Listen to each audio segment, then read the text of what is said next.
அண்ணாமலை அவர்கள் ஆகஸ்ட் மாசத்துக்கான வேலையை ஸ்டார்ட் பண்ணிட்டாரு போலயே. ஆமாங்க, இப்படி சொல்ற மாதிரிதான் அண்ணாமலை அவர்கள் நேத்து ஒரு வீடியோ ஒன்று வெளியிட்டு இருந்தாரு. அதுல அவர் என்ன சொல்லியிருக்காரு அப்படின்றதான் பார்க்க போறோம். போன மாசம் பாத்தீங்கன்னா வீத லீடர்ஸ் இயக்கம் போன மாசம் ஜூலை மாசத்தை போதைப் பொருளுக்கு எதிரான விழிப்புணர்வு மாதமா பயன்படுத்தி நிறைய விஷயங்கள் பண்ணாங்க. இந்த தடவை ஆகஸ்ட் மாசத்தை சுற்றுச்சூழல் பாதுகாப்புக்காண்டி ஒதுக்க போறோம் அப்படின்னு சொல்லி ஒரு சில முடிவுகள் பண்ணியிருக்காங்க. இதை பத்தி தான் அண்ணாமலை அவர்கள் அந்த வீடியோல பேசியிருக்காரு. அதுல அவர் என்ன சொல்லியிருக்காரு அப்படின்னா, தமிழகத்துல மொத்தம் 1,16,000 நதிகளுக்கு மேல இருந்துச்சு. ஆனா இதுல இப்ப 49% நதிகள், அதாவது 50,197 நதிகள் இருந்த இடமே தெரியாம அழிஞ்சு போச்சு. தண்ணி இல்லாம ஒண்ணும் இல்லாம அந்த நதிகள் இருந்த அடையாளமே சுத்தமா தெரியல. இதுல 8,366 நதிகளை மக்கள் ஆக்கிரமிப்பு பண்ணி அங்க வீடுகளை கட்டி வாழ்ந்துட்டு வந்துட்டு இருக்காங்க அப்படின்னு இந்த மாதிரி சுட்டிக்காட்டி பேசியிருக்காரு. இது மட்டும் இல்லாம அண்ணாமலை அவர்கள் என்ன சொல்லியிருக்காரு அப்படின்னா, பூமியோட வெப்பநிலையும் நாளுக்கு நாள் அதிகமாகிக்கிட்டே போகுது. கடந்த 45 வருஷத்துல பூமியோட வெப்பநிலை 0.2 டிகிரி செல்சியஸா தான் இன்க்ரீஸ் ஆச்சு. ஆனா இப்ப கடந்த 10 வருஷத்திலே பூமியோட வெப்பநிலை 0.35 டிகிரி செல்சியஸா இன்க்ரீஸ் ஆயிடுச்சு. இது மட்டும் இல்லாம அண்ணாமலை அவர்கள் நிதி ஆயோக் வெளியிட்டு இருந்த அறிக்கையை சுட்டிக்காட்டி மேற்கோள் காட்டி சொல்லியிருக்காரு. அது அவர் என்ன சொல்லியிருக்காரு அப்படின்னா, நிதி ஆயோக் என்ன தெரியுமா சொல்லியிருக்காங்க, 2050க்குள்ள தமிழ்நாட்டுல கோவை, கன்னியாகுமரி இந்த 2 மாவட்டத்தை தவிர எல்லா மாவட்டத்திலையுமே குடிநீர் தட்டுப்பாடு ஏற்படுற அபாயம் இருக்கு அப்படின்னு சொல்லி நிதி ஆயோக்கோட அறிக்கையை மேற்கோள் காட்டி சொல்லியிருக்காரு. இப்ப இது மூலமா அண்ணாமலை அவர்கள் தமிழகத்துல சுற்றுச்சூழல் சம்பந்தமா என்ன மாதிரி பிரச்சனைகள் இருக்கு, நீர்நிலைகள் இப்ப என்ன நிலைமையில இருக்கு அப்படின்றத கிளீனா எடுத்துக்காட்டி சொல்லியிருக்காரு.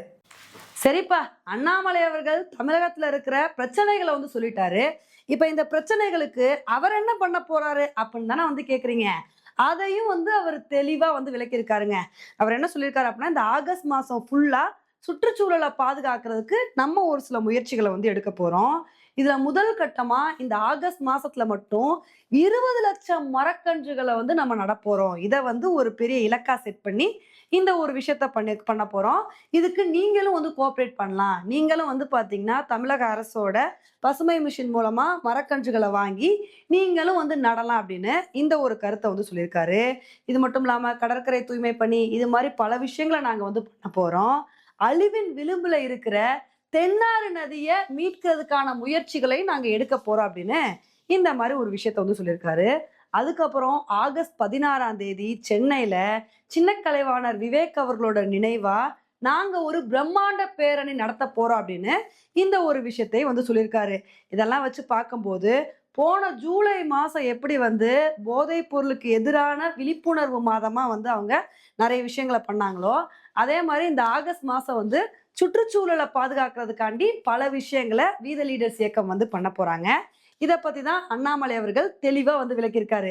இப்ப இதையெல்லாம் பார்க்கும்போது நமக்கு ஒரு விஷயம் கிளீனா என்ன புரியுது அப்படின்னா, அண்ணாமலை அவர்களை பொறுத்த வரைக்கும் கிளீனா தமிழகத்துல ஒரு மாற்றத்தை கொண்டு வரணும்னு விரும்புறாரு அப்படின்னு தெரியுதுங்க. சும்மா அரசியல் பண்றேன் அப்படின்ற பேர்ல அவங்களை எதிர்த்து பேசுறது, இவங்களை எதிர்த்து பேசுறதுன்னு சொல்லிட்டு சும்மா பேசிக்கிட்டே மட்டும் இல்லாம செயல்ல காட்டணும், அப்பதான் உண்மையான மாற்றம் வரும் அப்படின்னு சொல்லிட்டு பலவிதமான முயற்சிகளை எடுக்கிறாரு அப்படின்றது கிளீனா தெரியுது. ஏன்னா அண்ணாமலை அவர்கள் இப்ப கூட ரீசெண்டா என்ன பண்ணியிருந்தாரு அப்படின்னா, தமிழக அரசு 500 டாஸ்மாக மூடுறோம்னு சொல்லியிருந்தீங்க. ஆனா இன்னுமே 129 டாஸ்மாக் மூடப்படாம இருக்கு. அது என்னென்ன டாஸ்மாக் மூடப்படாம இருக்கோ அதை கிளீனா பாத்தீங்கன்னா டேட்டாவோட போஸ்ட் பண்ணியிருக்காரு. இதையெல்லாம் பார்க்கும்போது நமக்கு என்ன தெரியுது அப்படின்னா, அண்ணாமலை அவர்கள் தான் தமிழகத்துல ஒரு எதிர்க்கட்சி மாதிரி செயல்பட்டு இப்ப என்ன பிரச்சனைகள்லாம் இருக்கோ அந்த பிரச்சனைகளுக்கு சொல்யூஷன் கொண்டு வர போராடுறாரு அப்படின்றது தெளிவா புரியுதுங்க. உண்மையிலே இவரோட பொலிட்டிக்ஸ் ரொம்ப டிஃப்ரெண்டா கிளீனா இருக்கு. இப்ப அண்ணாமலை அவர்களோட இந்த அரசியல் செயல்பாடுகளை பத்தி நீங்க என்ன நினைக்கிறீங்க அப்படின்றத மறக்காம கமெண்ட் பண்ணுங்க. இதே மாதிரி இன்னொரு வீடியோல உங்களை மீட் பண்றேன். Bye friends.